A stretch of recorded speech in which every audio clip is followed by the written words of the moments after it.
Orchestrated entirely new Canadian story with fresh characters and emotional architecture. Orchestrated entirely new Canadian story with fresh characters and emotional architecture. The papers were already stacked when the lawyer slid them across the table, and the room had that hush a room gets when everyone in it believes the outcome is settled. Desmond Lang picked up the pen, found the line, and signed. He didn't read it twice. He didn't ask for a recess. He set the pen down beside his name, pushed the page back the way you'd return something you'd only borrowed, and stood.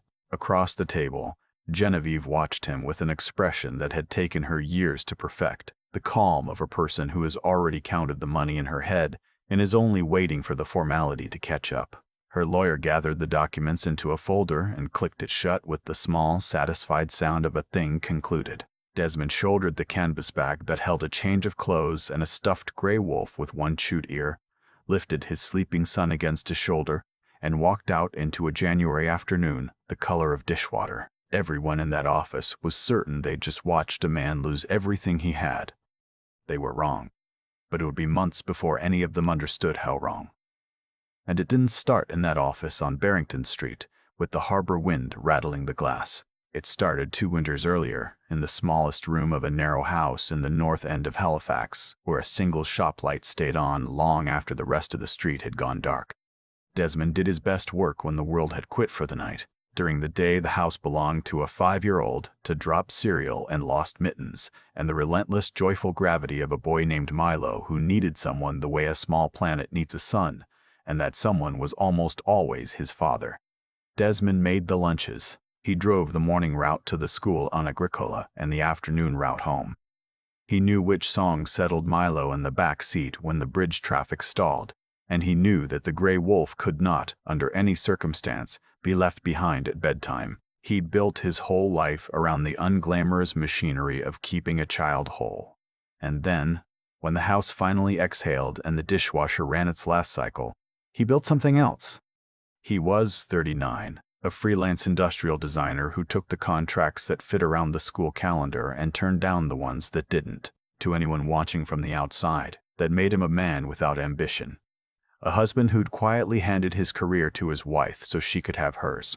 But in that cold back room between midnight and 3, with a space heater ticking at his feet, Desmond was working out a problem nobody had asked him to solve. He was designing a modular shelter system. Insulated, snapped-together panels you could raise into a warm, dry, livable structure in a weekend, built for the kind of winters the Maritimes and the North threw at people who couldn't wait 6 months for a contractor. Cabins, emergency housing, remote work sites. He'd been turning it over in his hands for years, the way some men turn over a grievance. He paid for none of it with money that was theirs. That had been deliberate, made the way Desmond made most decisions, without an announcement. Before he and Genevieve ever married, his mother had died and left him a modest sum, and he'd never let it dissolve into the household accounts. He kept it in his own name, in its own account, and from that account he bought the lumber and the CNC time and the second-hand laptop that hummed in the corner. When the design finally took a shape that felt true, he filed the patent in his name alone, told himself it was nothing more than tidy bookkeeping, and went back to sanding. His wife never asked what he did out there. There'd been a time, early, when she might have. When the two of them shared a basement apartment in Dartmouth, and a flimsy, fierce certainty that they were going to make something together. But that time had worn thin, and then disappeared somewhere along Genevieve Hartley's climb. She was 36, and she was extraordinarily good at being admired. As the communications director for one of the largest firms in the city, she moved through boardrooms and harborfront receptions the way other people moved through their own kitchens.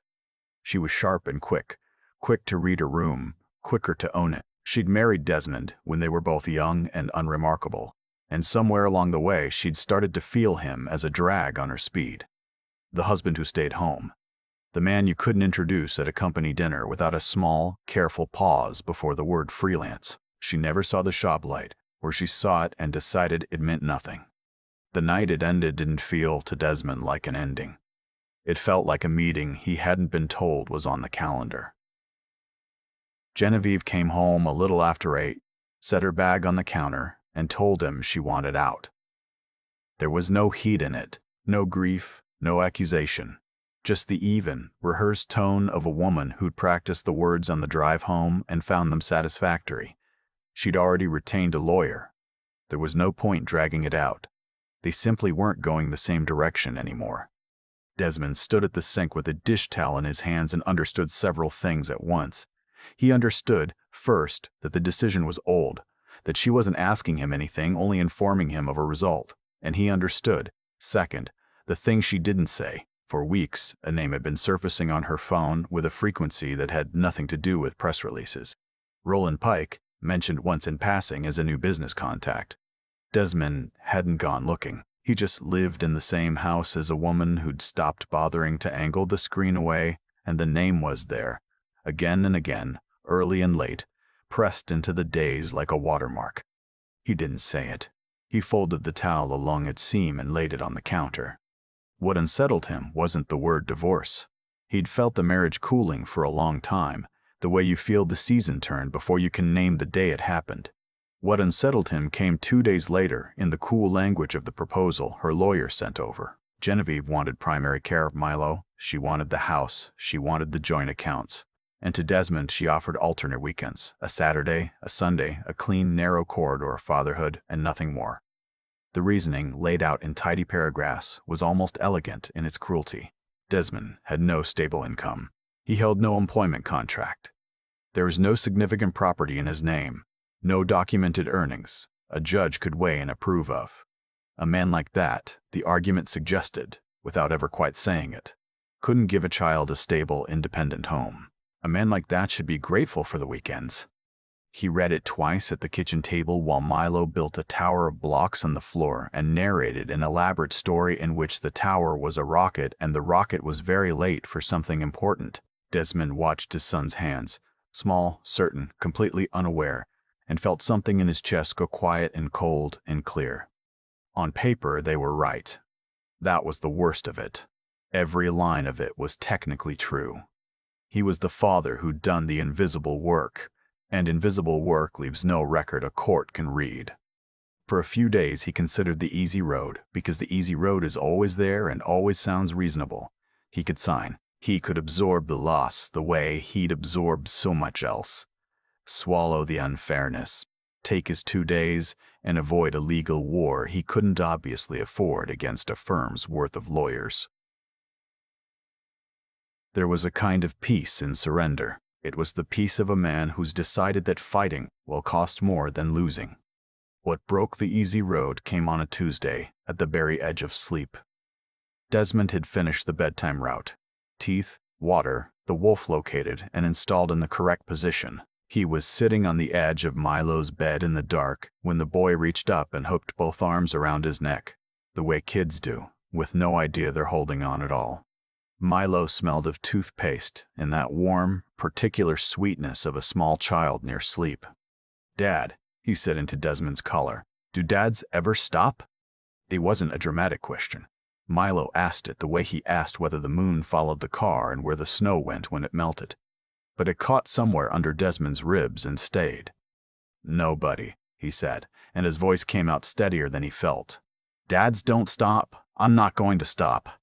He sat there a long time after the boy's breathing slowed and went deep, the small fists loosening one finger at a time. Somewhere out in the dark of the city, a divorce was being assembled by people in good suits who had never met his son, who had drawn a corridor 2 days wide and called it fatherhood. And sitting on the edge of that bed, Desmond realized he could survive almost anything they took from him. The house, the savings, the careful life Genevieve had built around her own ambition. Except the one thing he just promised not to lose. He would not sign a single unjust line of it. The decision didn't arrive as anger. Anger would have been easier and louder and gone by morning. What arrived was the same patience that had carried him through 2 years of midnights, slow, deliberate, immovable. If they were going to argue that a man without a paper trail couldn't raise his own child, then he'd simply have to become a man they couldn't argue with. The next morning, after the school drop-off, he sat in the parked truck in the empty lot with the engine ticking as it cooled, and made a call. He'd been circling for 2 days. He'd asked around carefully, the way he did everything, and one name had come back from 3 different directions. A family lawyer, downtown, with a reputation that made other lawyers lower their voices. People described her the same way every time, as if it were her full legal title: cold and very good. The line picked up on the second ring. Holt. Clipped, unhurried. The voice of someone who'd already decided how much of her day you were worth and was waiting to be proven right. "My name's Desmond Lang," he said. "I think my wife is about to take my son, and I think she's counting on me being too tired to stop her." There was a brief, evaluating silence. Not hesitation, but assessment. The sound of a sharp mind turning a problem over to find its edges. "That's a very specific way to put it, Mr. Lang. Most people lead with the house. The house isn't the part that matters." Something in her tone shifted by a single degree, the way a door opens an inch. "No," Marin Holt said. "It usually isn't. Come in tomorrow at 9. Bring everything, bank records, the proposal, anything she sent you in writing. And Mr. Lang." A pause that was hers, not his. "Don't sign anything before we talk. Not a birthday card." He almost smiled. "I wasn't planning to." That night, he made supper the way he always did. Pasta. Because it was Milo's favorite, and because routine was its own small act of defiance. He listened to a 6-year-old explain the rules of a game that appeared to have no rules. He did the dishes. He read 2 chapters of a book about a dog who solved mysteries, and tucked his son in, and checked twice that the wolf was where it needed to be. And only then, when the house had gone quiet and let out its long breath, did he go down to the cold back room and pull the chain on the shop light. The laptop woke with its familiar low whir. On the screen, the design waited where he'd left it. 2 years of midnights, patient and unannounced, the work nobody had thought to ask about. He sat down in front of it the way he had 1,000 times. But that night he wasn't building. That night he was beginning to understand, slowly with a strange calm, that the thing he'd made in this room might be the only weapon he had. He just didn't yet know how big the weapon was. He didn't know that across the city, in a glass office over the harbor, a quiet conversation had already taken place about a project very much like his.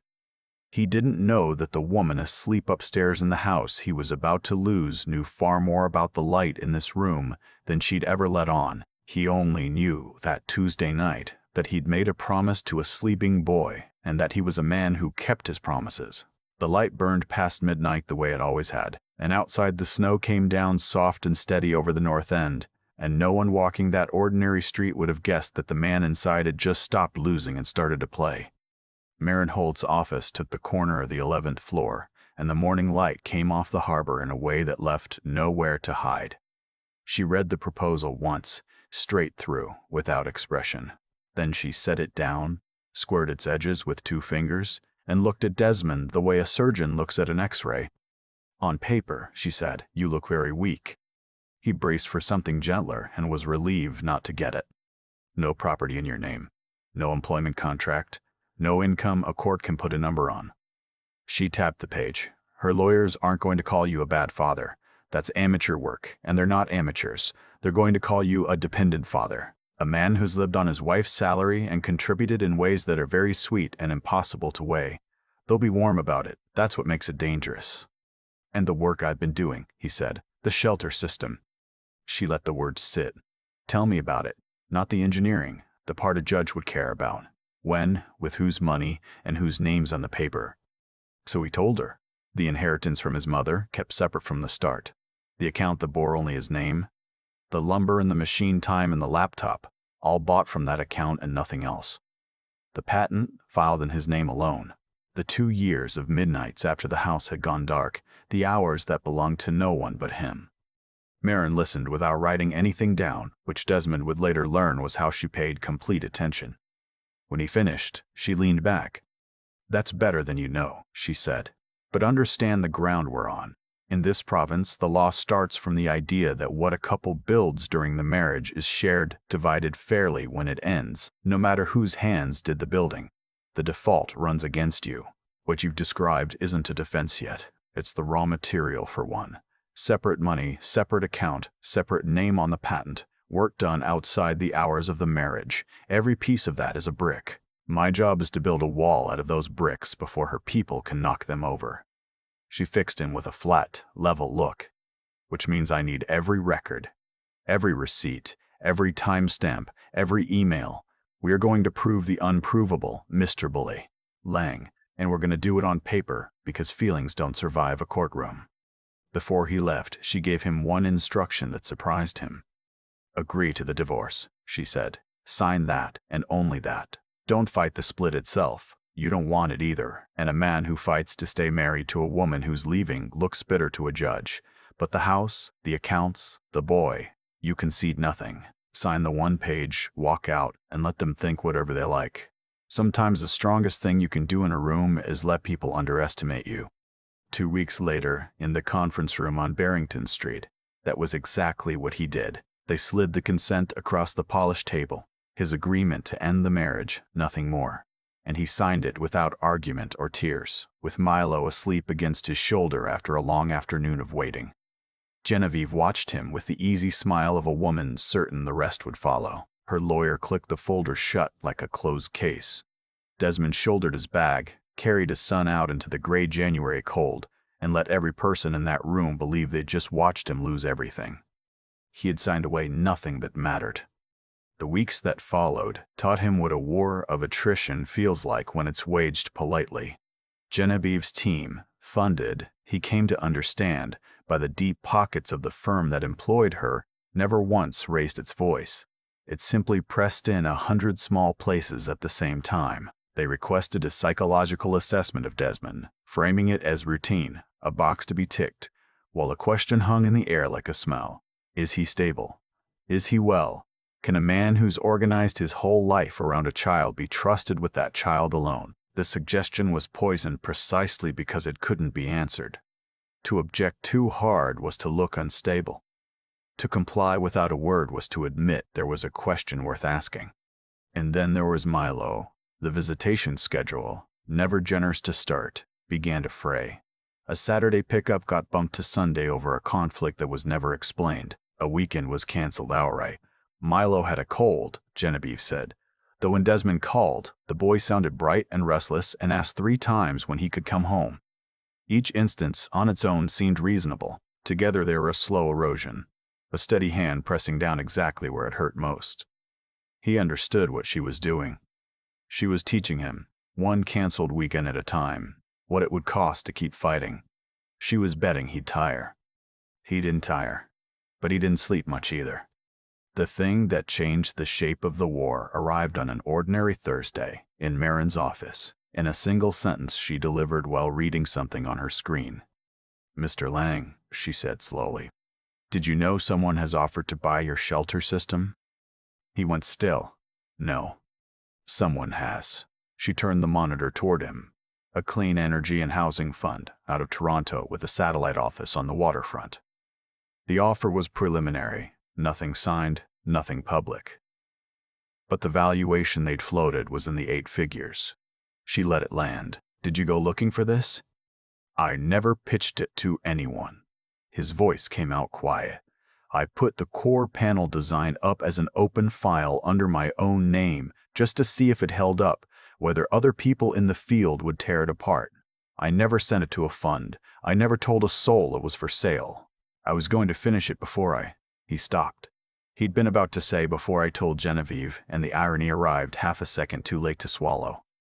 Marin was watching his face with an attention gone very sharp. "Here's what I want you to sit with," she said, "because I've been doing this 22 years, and I've learned to distrust convenient timing." She pulled up a second document, a third. "Your wife filed on a particular date. I have the timestamps on the proposal, on the early back and forth between her lawyer and her firm's legal department. And now I have something else. There's a thread of contact through Roland Pike that runs straight into the same investment circles that produced this offer." "You're saying she knew?" "I'm saying the timing isn't an accident." Her voice didn't rise. It sharpened, which was worse. She didn't move slowly and then get surprised by your good fortune. She moved fast, faster than the unwinding of a quiet marriage requires. She pushed to finalize before this offer could surface, because the moment it becomes public, it becomes an asset on the table. An asset she'd have to fight you for in the open, with a judge watching. Far cleaner to take the house and the accounts from a man everyone agrees has nothing and be gone before anyone learns what he was actually holding.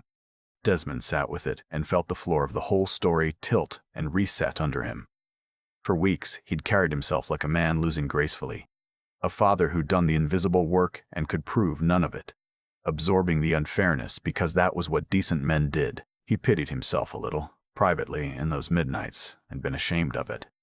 But that had never been the story. Genevieve hadn't left him because he was a man going nowhere. She'd left him because she'd glimpsed, somehow, that he was a man about to arrive, and she wanted to be holding the deed when he did. He wasn't a husband being discarded. He was an asset being quietly harvested by someone who knew exactly what he was worth and was betting he never would. The pity went out of him like air from a room, and something colder and clearer took its place. "Okay," he said. "Okay," Marin agreed, and for the first time since he'd met her, the corner of her mouth moved. Genevieve escalated when she understood he wouldn't fold, and it came from a direction he hadn't fully braced for. Through Roland Pike and the easy social gravity of people who know people, a fog began to move through the circles around the buyout. Nothing actionable, nothing he could point at, just doubt, seeded carefully into the right conversations. Was the ownership clean? Was the founder in the middle of a custody fight? Were there complications a fund would be wise to wait out? It was the corporate version of the psychological assessment, an unanswerable question, planted to grow. And then, on a Wednesday night, she came to him in person. Desmond had taken a small, furnished place across the harbor for the duration, 2 rooms, a galley kitchen, a window that looked out on a parking lot, and a slice of gray water beyond it. He was at the table going over records for Marin when the knock came. Milo was already asleep in the other room. Genevieve stood in the doorway in a coat that cost more than the month's rent, and he knew at once she hadn't come to reconcile. She'd come to close. "Can I come in?" He stepped back because Milo was sleeping, and he wouldn't have this on the doorstep. She didn't sit. She looked around the small room with an expression that wasn't quite contempt. Something softer, more wounding, a kind of pity. And then she made her offer, and she made it well. Because making offers was what she did. He'd sign a settlement and a confidentiality agreement. He'd take a modest cash sum and walk away from the custody fight. In exchange, she'd lift the quiet pressure on the buyout. The deal would go ahead. Everyone would get something. Nobody would have to bleed. "You're a better father than you'll ever be a businessman, Desmond," she said, and her voice was almost kind. "That's not an insult. It's just true. Don't walk into a room you were never built to stand in." He looked at her a long moment. The woman he'd married when they had nothing, who had counted every card before the game began. "Go home, Jen," he said quietly, and opened the door. She studied him, recalculating, and then she went, her heels precise on the salted concrete, and the door clicked shut behind her. But that night, after the parking lot light stopped throwing her shadow across his window, Desmond sat alone at the table and felt the full weight of what he'd set in motion. It was one thing to refuse to lose. It was another to drag a 6-year-old through the slow machinery of a fight this size. The lawyers, the assessments, the canceled weekends, the long uncertainty of it. In the next room, Milo slept with one arm flung over the edge of the bed. Desmond sat very still and let the doubt come. Because he'd learned not to lie to himself in the dark. He wondered whether a child would rather have a father who won, or a father who was simply, reliably there. And whether he had any right to gamble the second chasing the first. He didn't have an answer by morning. He had only the work and the promise, so he kept going. The bottom dropped out a week before the hearing. It surfaced first as a short item on a business news site, the kind of post that gets shared before anyone checks it. The piece described the buyout of his shelter system inaccurately and damagingly, calling the project burdened by unresolved intellectual property questions tied to an ongoing divorce. It was written to sound like sober reporting and engineered to sound like risk. Within hours, the fund's people had asked for a pause in negotiations pending due diligence. A preliminary offer doesn't vanish in a day, but it can go cold, and Desmond felt it cooling in real time. That same morning, the court received a supplemental filing from Genevieve's side, a motion to freeze every asset connected to the project for the duration of the proceedings. If it was granted, It would lock the one thing that might have proven his strength inside a legal vault until long after the custody question was decided. Marin called him at noon. He could tell from the first word she wasn't calling with comfort. If the court grants the freeze, the deal stalls indefinitely, and you lose your only real leverage, we'd be right back where they wanted you, a man with no provable assets, fighting for his son on their terms. She didn't soften it, and he was grateful again that she never did. I won't tell you it's over, but I'll tell you it's bad. He stood at the window of the little apartment with the phone to his ear and looked out at the lot where Genevieve's shadow had stretched a week before. The asset was frozen in everything but name. The deal was slipping. The custody of his son was no surer than it had been the night she set her bag on the counter. And he was, when it came right down to it, exactly what that first proposal had said he was. A man with a canvas bag and a sleeping child, and very little a court could weigh. But Marin hadn't finished. "There's one more thing," she said, and her tone changed by that single degree he'd learned to listen for. "I've been tracing the leak." That news item didn't come from a reporter digging. The specific details, the framing about the divorce, the IP language, that information lived in exactly two places. It was known to your wife, and it was known to Roland Pike. A beat of pure, cold satisfaction came down the line. Someone handed that story to a writer, Mr. Lang, and there are only so many hands it could have come from. Desmond watched the empty lot a moment longer. "Then we find the hand," he said.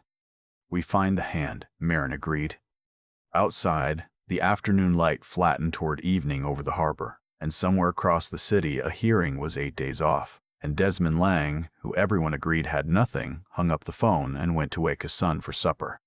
The morning of the hearing came clear and hard and bright, the kind of cold Halifax sky that has no opinion about what happens beneath it. Desmond was up long before it. He'd laid his one good jacket out the night before, pressed, and made Milo's breakfast, and walked the boy to the neighbor who'd mind him for the day, crouching at the door to straighten a crooked collar and promise he'd be back by supper. Then he stood at the curb of the small apartment with the lot at his back and waited, because Marin had told him only that a car would come and that he should let it. The car that came was a low black Aston Martin, impossibly clean against the gray slush, and the man behind the wheel was Hugo Lindquist. Desmond knew the name without ever having seen the face. Lindquist was the principal behind the fund that had floated the 8-figure offer, the quiet money at the center of the whole storm. He'd assumed, the way you assume things about people who move that kind of capital, that they didn't turn up in person for something as small as one man's divorce. But here he was, in a parking lot on the wrong side of the harbor, leaning across to push the passenger door open. "Get in," Lindquist said. "You'll be early. Early's good. Let's them watch you walk in." Desmond got in. The interior smelled of leather and money and something faintly electric. Lindquist pulled into the morning traffic without explaining himself, and for several blocks he said nothing, letting the city slide past the glass. "One of my engineers kept hitting the same open file," he said finally. "Yours. Told me it was the cleanest thing he'd seen in the year, and it was just sitting out in the open, under a real name, with nobody attached trying to sell anything." He glanced over. "Nobody sends me work like that. They send me pitch decks. You didn't send me anything, which is the only reason I went looking. You built something solid and quiet for 2 years and told no one. I wanted to know what kind of man does that." A few blocks from the courthouse, he pulled to the curb, put the car in park, and then did something Desmond didn't expect. He got out, walked around, and held the driver's door open. "You take it the rest of the way," Lindquist said. "I'll ride in." A man should arrive at his own war under his own hands. Something like amusement moved behind his eyes, and it won't hurt for certain people to see who dropped you off. Desmond looked at him, understanding the shape of the gift and the cold strategy folded inside the kindness. Then he slid behind the wheel. The steps in front of the courthouse were busy when the Aston Martin came around the corner and rolled to a stop. The buyout had slipped into the local press, and a multi-million-dollar deal tangled up in a custody fight was a story that wrote itself. A couple of reporters had gathered. Genevieve's lead lawyer was climbing the steps with a thick accordion folder under one arm. Roland Pike stood near the doors, hands in his coat pockets, the picture of a man who'd come to watch a thing go the way it had been arranged. The car door opened, and Desmond Lang stepped out. For one long moment, the whole arrangement on those steps simply stopped.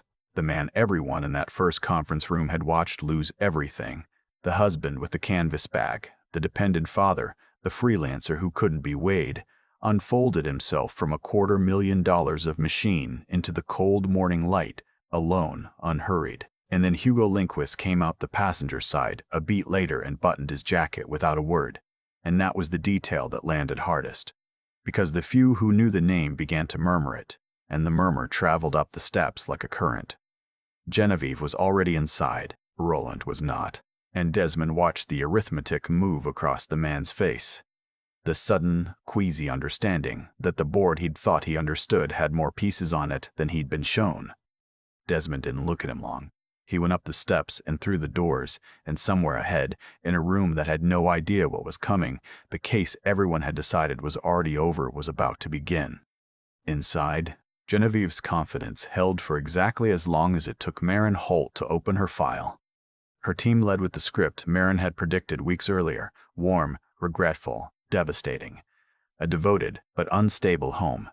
A father with no provable means. A mother ready to give the child structure, security, a name that opened doors. They were good. They'd clearly done this before. Then it was Maren's turn, and she didn't raise her voice once. She began with timestamps. Document by document, she laid out the precise sequence of the split, the date Genevieve filed, the dates of the earliest correspondence between her lawyer and her firm's legal department, and against them, the date the fund's interest in Desmond's project had first stirred. The two timelines lay side by side on the record like a confession. Genevieve hadn't been surprised by his good fortune and then reacted. She'd moved ahead of it, deliberately racing to finalize a clean, quiet divorce before the asset could surface and demand to be divided in the open. The applicant did not discover this project late, Maren told the court, in the even tone of someone reading off a grocery list. She discovered it early, and she built the timing of this entire proceeding around getting out before it became visible. Genevieve's lawyer objected to the characterization. The judge let Maren go on. Then came the leak. Maren produced the trail her people had spent a week reconstructing. The path of the damaging news item, the specific phrasing about unresolved IP tied to an ongoing divorce, language that mirrored details living in only two informed minds. She traced it step by careful step to its source. Not a reporter's investigation, but information passed from Roland Pike to a contact who'd placed the story exactly when it would do the most damage to the deal, and through it, to Desmond's only leverage. The disruption of these negotiations, Maren said, was not market caution. It was manufactured, and it was manufactured by a party acting in coordination with the applicant. A change moved through the room, slow and unmistakable. Genevieve's lawyers began, quietly, to disagree with one another. The small, sharp whispers of a team discovering that part of its own foundation had been built on something it hadn't vetted. And out in the corridor, through the narrow window in the courtroom door, Desmond caught a single glimpse of Roland Pike turning and walking without hurry and without looking back, toward the exit. He didn't come in. He wasn't seen again that day. Maren closed the asset question with the bricks Desmond had handed her in that first meeting, laying them down one at a time until they were a wall. The inheritance from his late mother, received before the marriage and never mingled. The separate account that had only ever borne his name. The lumber and machine time and the laptop, bought from that account and no other. The patent, filed in his name alone.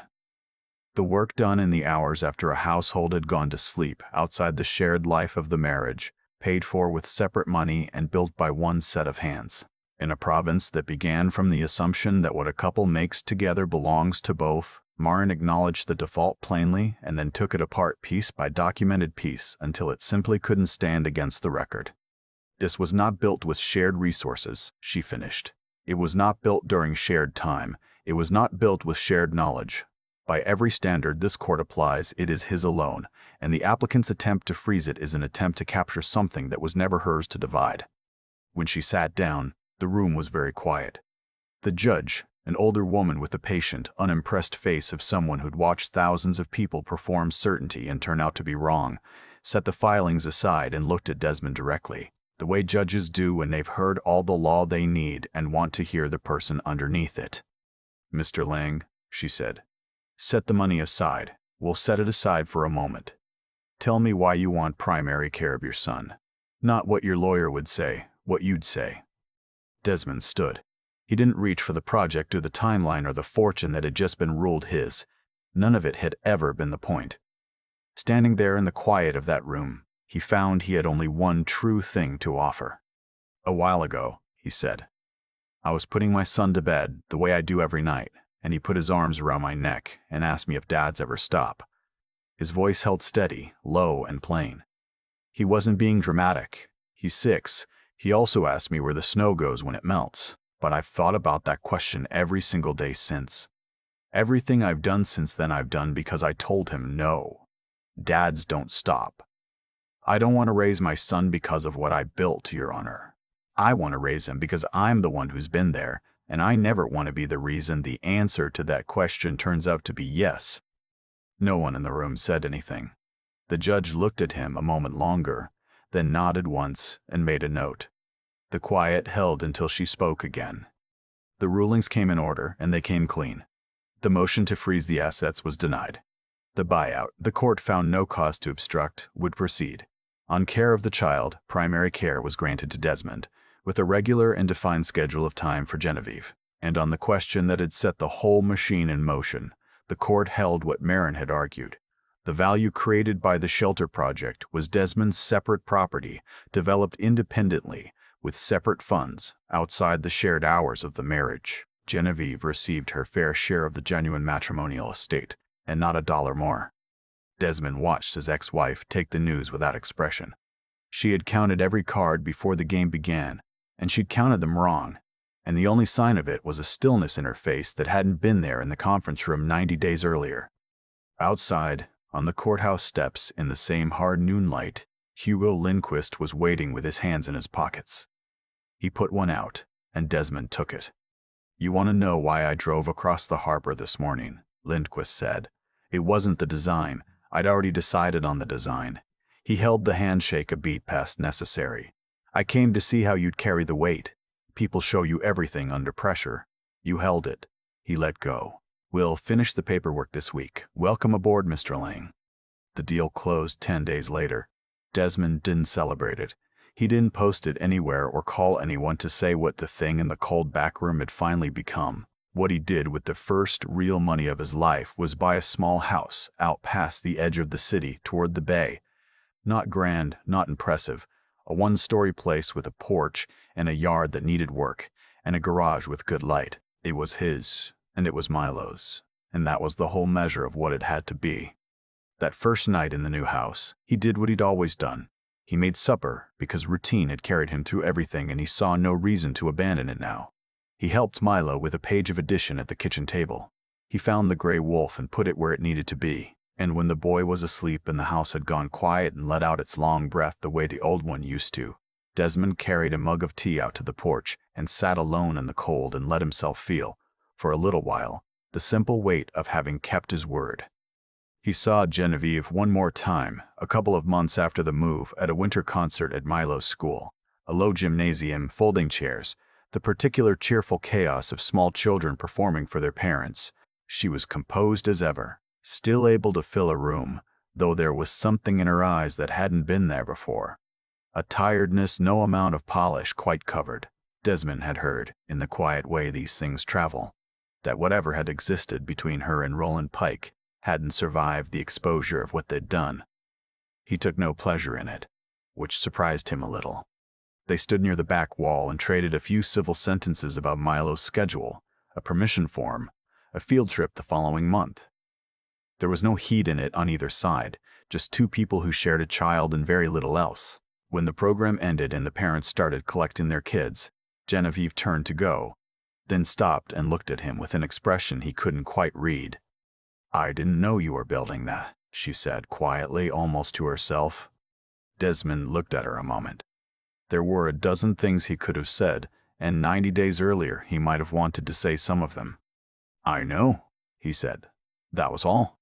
He turned and crossed the gymnasium to where Milo was waiting for him, holding a paper crown that had come loose on one side, and he crouched down and fixed it, and took his son's hand, and walked out into the early dark, the snow coming down soft over the parking lot. with everything that had ever actually mattered holding on to two of his fingers and talking the whole way to the truck about where the snow went when it melted.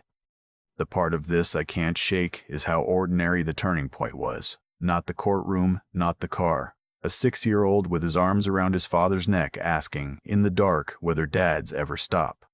Desmond could have answered that and let it pass. Instead, he treated it as a debt, and every quiet choice that followed grew straight out of it. I've watched a lot of people lose things they didn't deserve to lose, and the ones who come out whole almost never come out loud.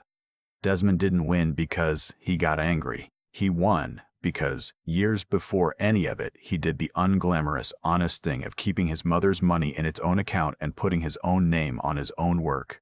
Not to outsmart anyone just because it was clean and it was true. When the storm came, that plain honesty was already standing there like a foundation he poured without knowing he'd need it. That's the thing nobody tells you about doing right when no one's looking. It doesn't pay you back the day you do it. It waits. And he was smart in a way that's easy to miss, because it looked like patience. He listened to Marin when she told him to sign the one page and concede nothing else, to let the whole room underestimate him. Most of us, cornered, want to be seen, want to argue our worth right then. He understood that being underestimated was the only card he held, and he held it without flinching for 90 days. Reading the moment, knowing when to stay quiet and when to lay the bricks down one at a time, that's not cleverness for its own sake, that's judgment, and it's the kind you only build by sitting with hard problems instead of running from them.